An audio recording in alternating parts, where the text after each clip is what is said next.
تو اس نے جواباً یہ عرض کی کہ میں یہاں ایک اور حدود کے ساتھ عرب کی طرف چلا گیا تھا، وہاں میں نے بی بی بلقیس کو دیکھا، اور وہ بلقیس نامی جو سبا کے مقام پہ تھی، یمن ملک میں، عرب ملک میں یمن کے علاقے میں، وہ سبا کے مقام پر ایک بلقیس نامی عورت ہے، اور وہ باطل میں نے دیکھی، اس کے پاس دین نہیں تھا، اس کا بھی ایک 30 گز کا جو ہے حضرت سلیمان پیغمبر کو بتا رہا ہے ہدہد کہ اس کا 30 گز جو ہے اس کا تخت ہے، اور اس کے جو تخت کے پائے ہیں وہ یاقوت کے بنے ہوئے ہیں، اور وہ دین نہیں رکھتی۔ آپ حضرت سلیمان پیغمبر کو اس بات پہ یقین تھا کہ یہ میرا پرندہ میری صحبت میں بیٹھ کر علم لینے والا سچ کہہ رہا ہے۔ آپ نے اس وقت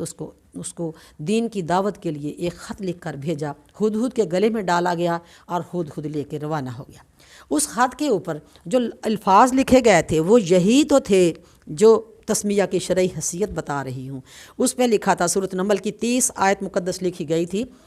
انہو من سلیمان و انہو بسم اللہ الرحمن الرحیم، بے شک وہ خط سلیمان کی جانب سے آیا ہے اور اللہ کے نام سے شروع کیا گیا ہے جو بے حد مہربان اور بڑا رحم فرمانے والا ہے۔ اب اس بسم اللہ کی برکت دیکھیے اور یہ پرندے کی کارکردگی دیکھیے، اللہ تبارک و تعالیٰ نے کتنی برکت ڈالی۔ اور وہ یہ بھی بتا رہا تھا پرندہ کہ بی بی بلقیس جو ہے اس کی شادی بھی نہیں ہوئی، اور وہ خود سورج کو پوجا کرنے والی ہے، اور لوگ اس کی پوجا کر رہے ہیں اور وہ سورج کی پوجا بھی کر رہے ہیں۔ اب اس کی وجہ سے آپ نے ان کو لیٹر خط لکھ کر بھیجا، انہوں نے خط جب پڑھا تو اتنی اللہ تعالیٰ نے اس جو سورۃ نمل کی 30 آیت ہے اس کی اتنی برکت ڈالی کہ وہ اسلام لے آئے۔ اب اس کو اسلام لانے سے پہلے جب اسلام تو لے آئی ہے، اب حضرت سلیمان پیغمبر نے اپنے ایک انسانوں میں سے ایک آصف نامی ولی تھا، اس کو اس بات کا کہا کہ اس کا تخت اس کے میرے پاس پہنچنے سے پہلے اس کا تخت اکھاڑ کر کون لا سکتا ہے؟ تو وہاں ایک آصف ولی جو تھا آپ کی صحبت میں بیٹھنے والا، اس نے کہا، عرض کی، قال الذین عندہ علم من الکتاب، تو پھر ایک شخص نے عرض کی جس کے پاس ایک آسمانی کتاب کا کچھ علم تھا۔ آصف نامی ایک دوست تھا، اللہ کا دوست تھا، حضرت سلیمان پیغمبر کی محفل میں بیٹھنے والا، کہنے لگا، قال الذی عندہ علم من الکتاب، تو پھر انا آتی کا بھی، میں اسے آپ کے پاس لا سکتا ہوں،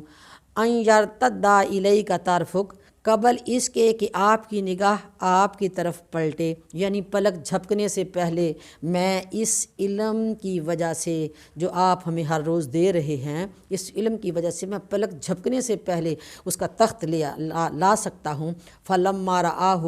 مستقرا عندہ، پھر جب مسلمان نے اس تخت کو اپنے پاس رکھا ہوا دیکھا، حضرت سلیمان نے فلما رآہ مستقرا عندہ، پھر جب سلیمان نے اس تخت کو اپنے پاس رکھا ہوا دیکھا کہ یہ آپ نے کہاں سے علم لیا ہے، تو کہنے لگا، میں آپ کے پاس بیٹھتا ہوں اور یہ علم لیتا ہوں، اس کی برکت سے مجھے اللہ تعالیٰ نے اتنی ولایت عطا کر دی ہے کہ میں یعنی پلک جھپکنے سے پہلے اب بی بی بلقیس آئی تو وہ اس کے پہنچنے سے پہلے اس کا تخت سارا اکھیڑ کے سلیمان پیغمبر کے پاس آ گیا، یعنی وہ خود بھی آ گئی اور اس کے گھر کا سامان بھی آ گیا، اور وہ مسلمان ہو گئی اور زوجیت میں رہی۔ دیکھیے اس میں بسم اللہ الرحمن الرحیم کی کتنی برکت ہے کہ وہ آصف ولی جو ہے وہ بھی مددگار ہوا اور پرندے بھی مددگار اللہ تبارک و تعالیٰ نے اس وقت بنا دیے، اور حضرت سلیمان پیغمبر جو تھے انہوں نے بسم اللہ سے یہ کام لیا۔ تو ہمیں بھی اس طرح بسم اللہ الرحمن الرحیم دل کے یقین سے پڑھنی چاہیے، جیسے انہ من سلیمان و انہ بسم اللہ الرحمن الرحیم حضرت سلیمان نے پڑھا، اسی طرح ہمیں بھی بسم اللہ الرحمن الرحیم پڑھنے کا اللہ تبارک و تعالیٰ نے حکم فرمایا۔ تسمیہ ہر سورت سے پہلے تبرک کے لیے بھی بیان کیا گیا ہے، وہ اس لیے کہ بسم اللہ الرحمن الرحیم کے نزول سے پہلے مسلمانوں کو 2 سورتوں کے درمیان فرق اور انفصال کا پتہ نہیں چلتا تھا، تو جب بسم اللہ الرحمن الرحیم نازل ہو چکی تھی تو لوگ جان گئے کہ بسم اللہ الرحمن الرحیم سے پچھلی سورت مکمل ہو گئی، یعنی دو جو صورتیں تھیں ان کا درمیان میں جب بسم اللہ الرحمن الرحیم نازل ہو گئی تو پتہ چلا کہ پچھلی صورت جو ہے وہ ختم ہو گئی اور اگلی شروع ہو گئی۔ پہلے اس بات کا پتہ نہیں چلتا تھا، اس کا مطلب یہ ہے کہ جب تک سورۃ نمل کی یہ آیت مقدس نہیں آئی لوگوں کو ڈاؤٹ ہی رہتا تھا کہ ایک سورت کہاں سے کہاں تک مکمل ہوئی۔ تو اللہ تعالیٰ نے انسان کی شناخت کے لیے اور برکت کے لیے یہ سورۃ نمل جو ہے وہ نازل فرما دی۔ نمبر 3، نماز میں قرات تسمیہ کا حکم۔ جب ہم قرات کرتے ہیں تو تسمیہ کا حکم جہرن نہیں، یعنی اونچا نہیں پڑھنے کا حکم ہے۔ اکثر اوقات جب با جماعت نماز پڑھی جاتی ہے، مرد پڑھاتے ہیں، ان کو تو کافی فہم ہوتا ہے، لیکن عورتیں جماعت تو نہیں کروا سکتی، لیکن گائیڈ کے لیے وہ جب ان کو یعنی نماز پڑھاتی ہیں تو پتہ نہیں چلتا کہ بعض کہنے والی کہہ دیتی ہیں کہ لو انہوں نے بسم اللہ تو پڑھی نہیں ہے۔ تو بسم اللہ کا اونچی پڑھنے کا اللہ تعالیٰ نے فرمایا، حضور صلی اللہ علیہ وسلم نے فرمایا اس کو اونچی نہ پڑھو، یعنی جہرن نہ پڑھو۔ تو پھر آپ حضور صلی اللہ علیہ وسلم پہلے اونچا پڑھا کرتے تھے، تو مکی دور میں آپ نے اس کو جہرن پڑھا ہے، تو اس کے بعد آپ نے اس کو یعنی کہ خاموشی سے پڑھنا شروع کر دیا۔ اس میں وجہ یہ تھی کہ مشرکین مکہ جو تھے ان کا جو ایک انہوں نے اپنا ایک بنایا ہوا تھا، خدا بنایا ہوا تھا جس کو وہ خدا مانتے تھے، رحمان مانتے تھے، تو وہ مشرکین مسلمہ کذاب تھا جس کو رحمان کہا کرتے تھے۔ مشرکین مکہ مسلمہ کذاب کو رحمان کہا کرتے تھے۔ جب ہم بسم اللہ الرحمن الرحیم پڑھتے تھے تو وہ مشرکین مکہ جو تھے وہ استہزاء یعنی مذاق کرتے تھے اور طعنہ دیا کرتے تھے حضور صلی اللہ علیہ وسلم کو، اور کہتے تھے اہل یمامہ کے معبود یعنی مسلمہ کذاب کی طرف اب آپ دنیا کو بلا رہے ہو، ہمارے رحمان کو خدا کہہ رہے ہو۔ تو اس پر حضور صلی اللہ علیہ وسلم نے صحابہ اکرام کو بسم اللہ کی قرات آہستہ پڑھنے کا حکم دے دیا کہ نہ یہ سنیں اور نہ ہمیں مذاق کریں، یعنی ہمارا رحمان تو وحدہ لا شریک خدا ہے، ان کا رحمان جو ہے وہ مسلمہ کذاب ہے، انہیں ہم موقع نہیں دیں گے۔ تو آج تک اسی سنت کو ہم ادا کر رہے ہیں، اور یہی حکم ہے کہ نماز میں یہ جو تسمیہ ہے وہ جہرن یعنی اونچا نہ پڑھا جائے۔ اس کے علاوہ اللہ تبارک و تعالیٰ فرما رہے ہیں تسمیہ سے ہر کام کا آغاز کا حکم۔ حضرت نوح علیہ السلام نے جب اپنی قوم سے تنگ آ گئے اور پھر اللہ کا حکم ہوا کہ اے حضرت نوح علیہ السلام تو اپنا ایک بیڑا تیار کر لے۔ جب وہ بیڑا تیار ہو گیا تو اس بیڑے میں جب پانی ہی پانی ہر طرف آ گیا، اس بیڑے میں جب سوار ہونے لگے تب بھی اللہ تعالیٰ کے پیارے نبی نے یہی بسم اللہ ہی پڑھی تھی، اور بسم اللہ وہ کون سے لفظ تھے وہ سورۃ ہود کے 41 آیت سے پتہ چل رہا ہے، وہ تھے وَقَالَ ارْكَبُوا فِيهَا، اور نوح نے کہا تم اس میں سوار ہو جاؤ، بسم اللہ مجریہا و مرساہا، اللہ ہی کے نام سے اس کا چلنا اور ٹھہرنا ہے، اِنَّ رَبِّي لَغَفُورٌ الرحیم، بے شک میرا رب بڑا ہی بخشنے والا نہایت مہربان ہے۔ پتہ چلا کہ یہ کشتی جو تھی اس میں جو ان کے یعنی کہ بچنے کا سد باب جو کیا ہے انہوں نے اپنے بچنے کا، وہ اللہ کا نام بسم اللہ ہی مجریہا و مرساہا ان ربی غفور الرحیم پڑھا، اور ان کا بیڑا جو تھا وہ پانی میں تیرنے لگا۔ اور جن کو جو اس قابل نہیں تھے اور اللہ نے ان کو بسم اللہ نصیب ہی نہیں کی، بے شک وہ حضرت نوح علیہ السلام کا بیٹا تھا یا اس کی بیوی تھی، اللہ نے اس کے حضرت نوح علیہ السلام کے بیٹے اور بیوی جو ایمان نہیں رکھتی تھی ان کو یہ بسم اللہ نصیب ہی نہیں کی، اور بیٹے کا نام جو تھا وہ کنیان تھا، اور نافرمان جو بیوی تھی اس کا نام واملہ تھا۔ اب کنیان اور واملہ دونوں ہی بسم اللہ سے محروم رہے۔ لوگوں، اللہ تبارک و تعالی ہمیں بسم اللہ پڑھنے کی توفیق عطا فرمائے اور ہمارا دنیا اور آخرت کا بیڑا جو ہے وہ تیرتا رہے۔ اللہ تعالی ہم سب کو جو ہے وہ تسمیہ پڑھنے کی توفیق عطا فرمائے۔ اسی طرح حضرت عیسیٰ علیہ السلام کا دور تھا، اور عہد عیسوی میں بسم اللہ الرحمن الرحیم کا پتہ چلنا کہ برکات تاثیر کے لیے وہ بھی پڑھتے تھے۔ اسرائیلیات میں روایت مذکور ہے کہ عیسیٰ کا ایک قبر پر حضرت عیسیٰ علیہ السلام کا ایک قبر پر سے گزر ہوا، آپ نے فرشتوں کو دیکھا کہ وہ صاحب قبر پر عذاب کر رہے ہیں۔ جب دوسری دفعہ گزر ہوا تو دیکھا کہ رحمت کے فرشتے نور کے طبق اس پر پیش کر رہے ہیں۔ آپ کو بہت حضرت عیسیٰ علیہ السلام کو تعجب ہوا، آپ نے فوراً نماز پڑھی اور کشف حال کے لیے دعا کی کہ اے اللہ مجھے اس کے بارے میں معلومات لینا چاہتا ہوں، یہ کیا ماجرا ہے کہ جاتے وقت میں نے عذاب دیکھا اور واپسی میں نے نور کے طبق پیش ہوتے ہوئے دیکھ لیے۔ اللہ پاک فرما رہا ہے، اس کو کشف حال میں بتایا رب نے، اللہ نے اس کو اپنی قربت عطا کر دی۔ اللہ تعالیٰ نے وحی کی کہ اے عیسیٰ، یہ بندہ اپنی موت کے دن سے میرے عذاب میں گرفتار تھا۔ وقت مرگ اس کی بیوی حاملہ تھی، جس نے بعد میں ایک بچہ پیدا کیا۔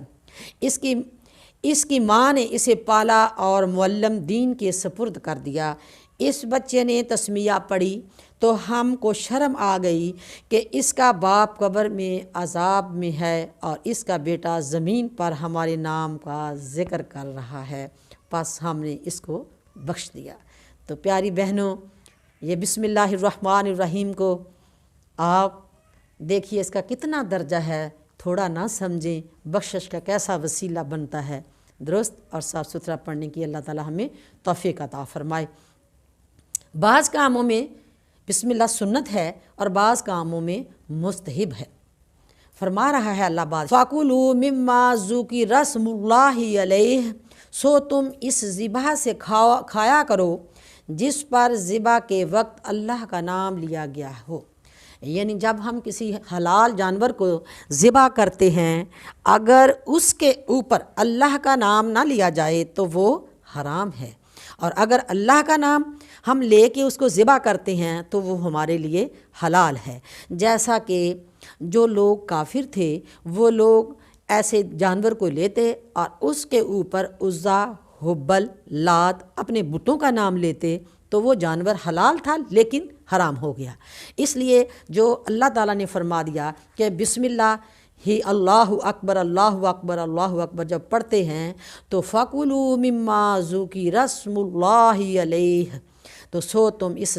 ذبح سے کھایا کرو جس پر ذبح کے وقت اللہ کا نام لیا گیا ہے۔ تو فرمانے عالی شان حضور صلی اللہ علیہ وآلہ وسلم اور یہ بھی ہے کہ جو کام بسم اللہ سے نہ شروع کیا جائے وہ ناقص رہتا ہے، کمال کو نہیں پہنچتا۔ یہ کنز الاعمال میں لکھا ہوا ہے۔ اس شخص کا وضو نہیں جس نے اس پر بسم اللہ نہ پڑھی، یعنی وضو سے پہلے بھی بسم اللہ پڑھنی چاہیے۔ سنن ابو داؤد۔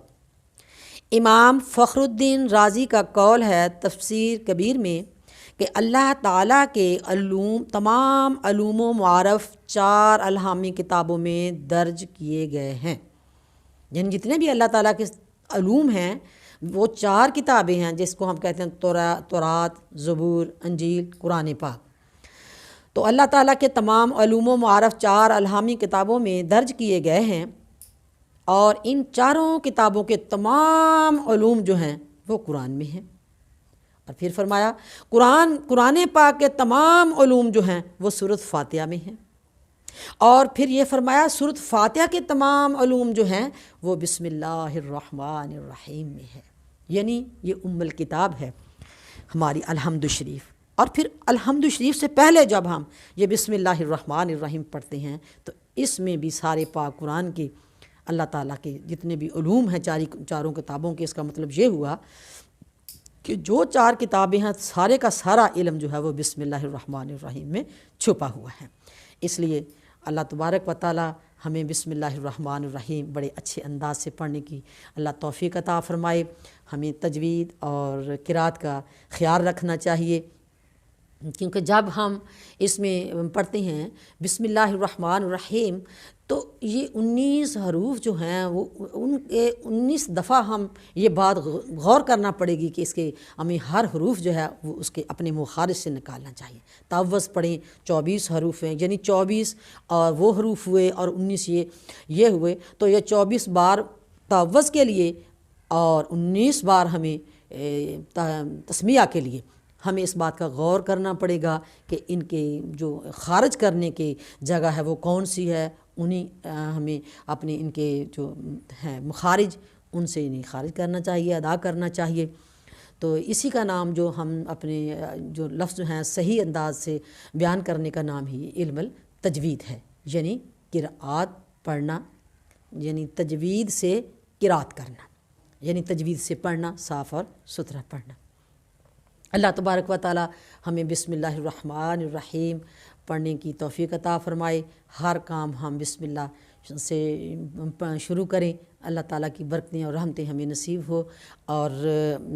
جیسے ہم کہتے ہیں کہ اللہ بڑا جبار بھی ہے اور قہار بھی ہے، تو اللہ تعالیٰ کی جباریت اور قہاریت جو ہے وہ چلی جاتی ہے، اور جباریت اور قہاریت کی جگہ اللہ تبارک و تعالیٰ کی رحمانیت اور رحیمیت ہمارے اوپر نازل ہونا شروع ہو جاتی ہے، اور ہم اللہ کی قربت اختیار کر لیتے ہیں۔ اللہ تعالیٰ ہمیں یہ قربت نصیب فرمائے، اور ہمارا آج کا پڑھا لکھا قبول اور منظور فرمائے۔ سب کا حامی و ناصر اللہ تبارک و تعالیٰ ہے۔ وآخر دعوانا ان الحمد للہ رب العالمین وما علیہ الا البلاغ المبین۔